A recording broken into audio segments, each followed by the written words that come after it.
Et à 8h15, c'est Actu Plus, c'est Maude Descamps que nous retrouvons pour décrypter. Vous le savez, c'est le principe de cette rubrique, un fait d'actualité. Aujourd'hui, on va parler du SMIC. Pourquoi ? Bien, tout simplement parce que lundi soir, tout le monde attendait la prise de parole du président de la République, Emmanuel Macron, qui a effectivement annoncé une augmentation du salaire minimum de 100 €. Alors aujourd'hui, il faut savoir qu'en France, ils sont 1 600 000 personnes, plus d'1,5 million, qui sont payées au SMIC, comme on dit. Alors, ce n'est pas la première fois qu'un mouvement social déclenche une réévaluation du salaire minimum. On va en parler, mais d'abord, le SMIC. Ça date déjà. Ça date un peu, on est dans les années 30, c'est la Grande Dépression. Il y a eu le krach boursier de 1929 et l'idée de mettre en place un salaire minimum garanti commence à faire un petit peu son bonhomme de chemin. Les économistes se disent qu'il va falloir relancer la demande. Pour ça, tout simplement, il faut redonner du pouvoir d'achat. Et donc, on va commencer à réfléchir à un salaire minimum. En 1941, on va signer une charte qui s'appelle la Charte du travail qui va ouvrir la voie à ce salaire minimum garanti.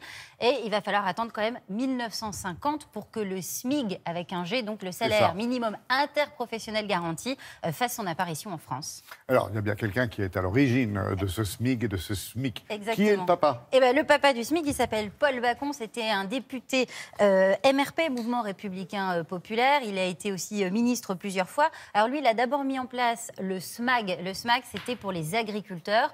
C'était en octobre 1950. Et puis, en février, il a mis en place... d'abord en février, le SMIG et ensuite le SMAG. C'est dans l'autre sens.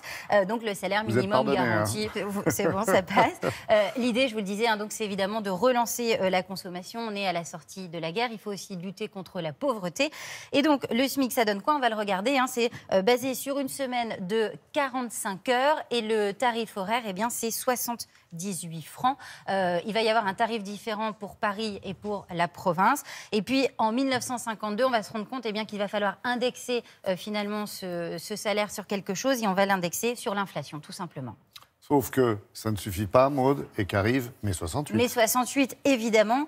On est passé au nouveau franc, vous le savez. Mai 68. Oui, je m'en souviens. À l'époque, vous vous en souvenez bien, Laurent. Les accords de Grenelle arrivent et le SMIC est augmenté de 35%. Et là, c'est le Premier ministre de l'époque, Georges Pompidou, qui l'annonce. J'ai retrouvé justement l'extrait. D'abord sur le SMIC, salaire minimum garanti, qui sera porté à 3 francs au 1er juin 1968.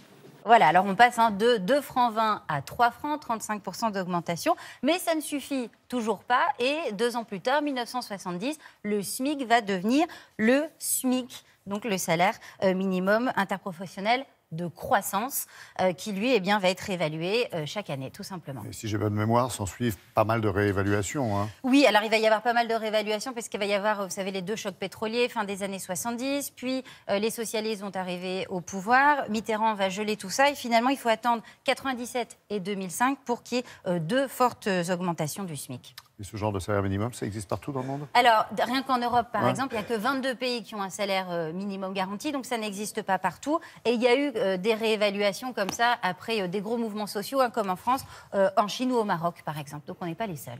Merci beaucoup, Maude.